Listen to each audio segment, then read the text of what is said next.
Toto je Ozobot.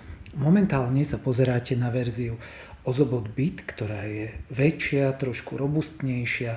Vzadu vidíme napájací konektor, dookola sú rôzne senzory, na spodnej strane je čítačka farebných kódov, samozrejme podvozok. Na túto aktivitu ale nebudete potrebovať takúto pokročilejšiu verziu Ozobota, ale bude vám úplne stačiť aj nižšia verzia Ozobot Bit, ktorý si o chvíľočku ukážeme. Ozobot sa zapína s tlačením tlačítka na bočnej strane. Niekedy je to obťažnejšie, keď to tlačidlo nie je používané, vychodené, tak to treba urobiť silnejšie. Momentálne Ozobot zvukovo signalizoval a farebne signalizoval, že je zapnutý. Túto zvukovú signalizáciu opäť nehľadajte vo verzii Bit, je vo vyššej verzii Evo, ale nebudeme ju ani vlastne používať a potrebovať.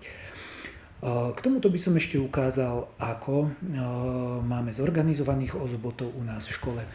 Žiaci ich majú v takýchto krabičkách, toto je tá menšia verzia, toto je Ozobot Bit. V podstate podobá sa veľmi, to je tlačidlo na zapnutie. A vlastne v takejto krabičke dostávajú žiaci fixky na programovanie Ozobota, nabíjacie káble a samotné Ozoboty.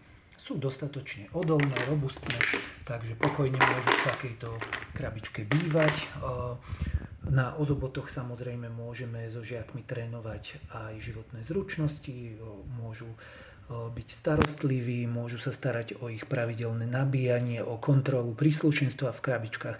Takže posilňujeme nielen technické algoritmické myslenie, ale posilňujeme samozrejme aj životné zručnosti, ako sú zodpovednosť a spoľahlivosť.